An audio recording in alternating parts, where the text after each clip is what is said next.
इस तरह से ये 2 घंटे की बहस पूरी होगी। 2-3 बुनियादी बातें हैं जिनका हमें ध्यान रखना है। किसी भी किस्म की नारेबाजी में हमें शरीक नहीं होना है। ये हल्ला गुल्ला नहीं है, क्योंकि पूरी दुनिया देख रही है, तो एक नजीर कायम करनी है, एक उदाहरण लोगों के सामने रखना है कि पढ़े लिखे लोग इत्तेफाकी और ना इत्तेफाकी रखते हुए भी, एक दूसरे से सहमति और असहमति रखते हुए भी बात कह सकते हैं।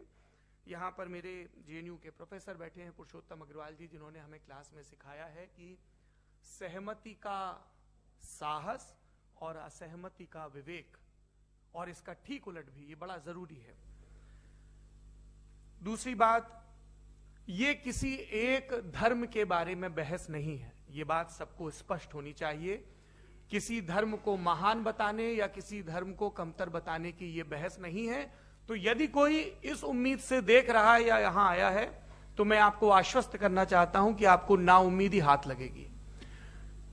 इस बहस में बहुत ज्यादा धार्मिक प्रतीकों के इस्तेमाल को लेकर भी ये दोनों लोग जो अभी आपको गंभीर दिख रहे हैं, भले लोग हैं, कल शाम को चाय पर मिले थे, बहुत हंसी मजाक भी इनके बीच हुआ था और गलबैयां डालते हुए एक तस्वीर भी हुई थी। ये इस बात का प्रमाण है कि इंटरनेट पर जो हल्ला मचा हुआ है उसके मुकाबले ये दोनों लोग बहुत ही अच्छे शांत ढंग से बहस के लिए राजी हो गए हैं।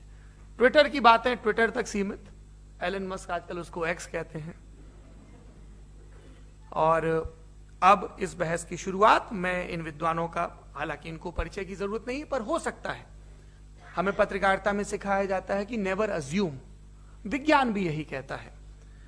मुफ्ती शमाइल नदवी साहब इस्लामिक विद्वान, शिक्षाविद हैं, कोलकाता के वाहियान फाउंडेशन के संस्थापक हैं, लखनऊ की प्रतिष्ठित दारुल उलूम नदवतुल उलमा से ग्रेजुएशन किया है, सोशल मीडिया और सार्वजनिक मंचों पर अध्यापन और बौद्धिक कामों में सक्रिय हैं और इस समय इंटरनेशनल इस्लामिक यूनिवर्सिटी मलेशिया से पीएचडी कर रहे हैं।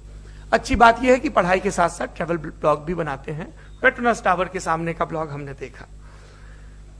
हमारे साथ जावेद अख्तर साहब हैं। जावेद अख्तर साहब कवि हैं, शायर हैं, गद्य भी लिखते हैं, फिल्मों के लिए संवाद लिखे हैं, गीत लिखे हैं। इससे इतर ये वैज्ञानिक सोच को लेकर या अपने डिक्लेयर्ड एथिज्म को लेकर भी मुखर रहते हैं और अपने तहीं रैशनैलिटी की बात करते हैं। देवियों और सज्जनों, डज गॉड एग्जिस्ट?